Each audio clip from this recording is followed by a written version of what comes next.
Well, Rob Duncan is actually the A-team. He's Vice Chancellor for Research, and he's a pretty spectacular guy. And I think he's going to be on 60 Minutes this Saturday, Brian. Is it this? Yeah. He was interviewed by Scott Pelley several weeks ago, and he's going to be an expert to be questioned on cold fusion, and I think it's going to be on on 60 Minutes this Saturday. So if you get a chance, I'd tune in. He's a pretty spectacular guy if you've never met him. Well, I've been here since 1987. I lived across the street from Don Laird for the last 17 years. And so I don't know what that says, but we're neighbors. And happy to be here with some of the deans, the other deans from the School of Medicine, and of course Jim Ross, who we work very closely these days.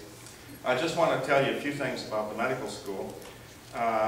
Talking about economic development and research and development used to define top institutions. We're not near the top yet, but we are working towards that. And all the top research institutions also have top medical schools. And aside from military research and other types of peer-reviewed funding, the NIH is the world's largest funder of scientific research. Now, one of the things that I've been told, I want to thank Rich Gleba from our office who put this PowerPoint presentation together for me. We have, between the medical school and the hospital, we have $820 million in expenditures.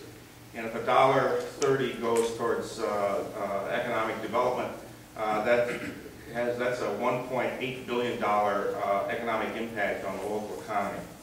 And we won't talk about healthcare spending going up because none of us are very proud of that. Our faculty has expanded tremendously since 2000. We went from 405 faculty to 640. We have 512 positions, 128 PhD scientists in the basic science departments. Our budget has increased tremendously, and the collections from the university physicians since 2004 has increased 47%. We've increased our research significantly from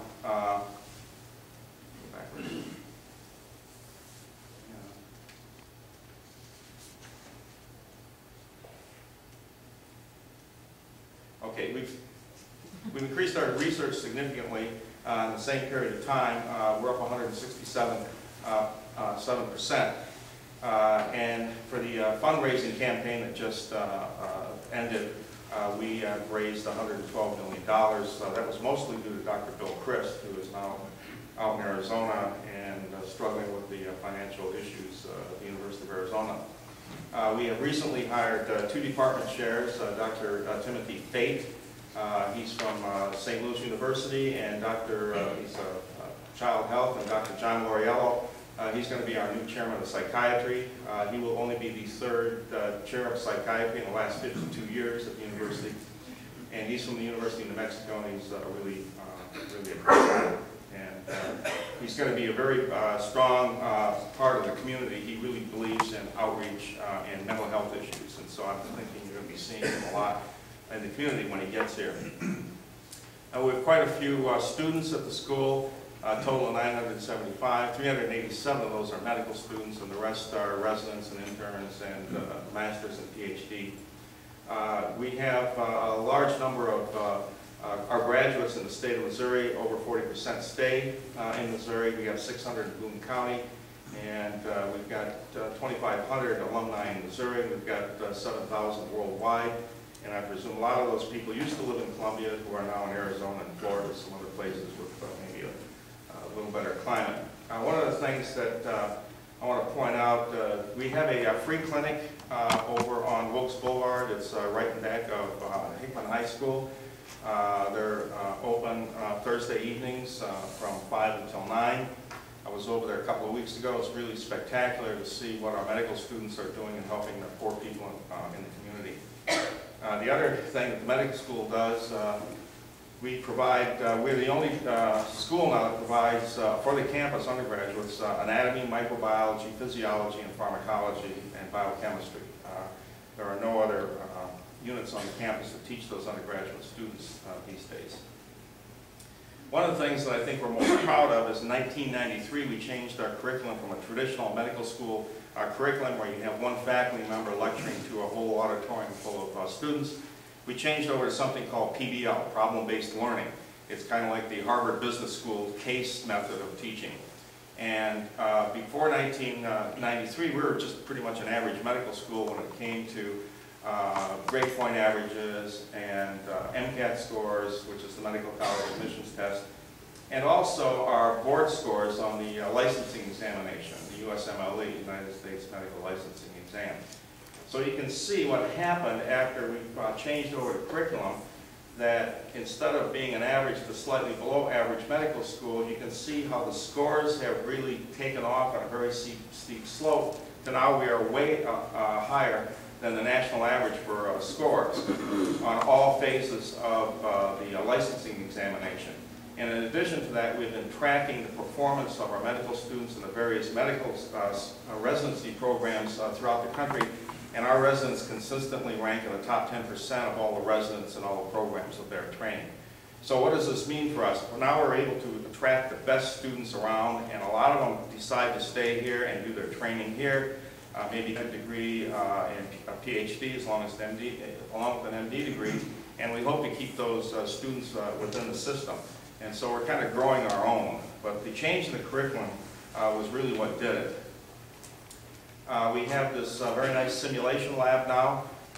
These days, you know, I trained a long time ago, spent 9 months at Cook County Hospital, and we were able to do a lot of things with students. You can't do as much these days, and so we have this wonderful simulation lab that have these mannequins that you can practice starting IVs on and intubating patients and giving medicines.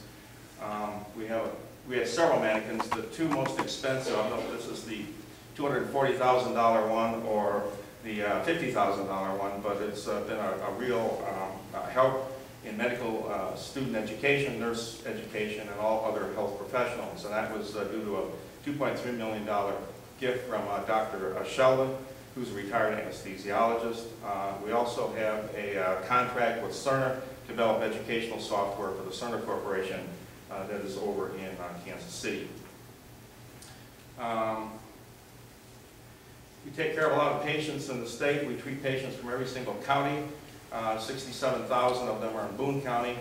We take care of patients regardless of their ability to pay, and for our organization, that is in excess of $40 million of uncompensated care that we deliver a year. We're one of two safety net hospitals in the state. The other one is Truman Medical Center in Kansas City.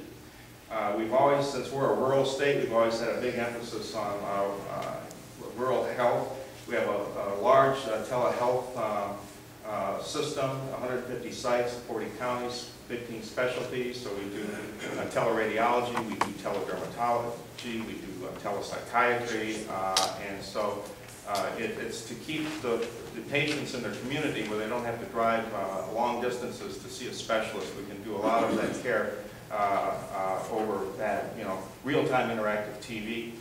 And we also have a rural track program that includes about 700 students at 150 community sites, and the purpose of that is if you train students in rural Missouri, they're a lot more likely to stay in rural Missouri, and so and it's been a very successful program. As a matter of fact, both in telehealth and AHAC, we're probably the leaders in the country in both of these areas.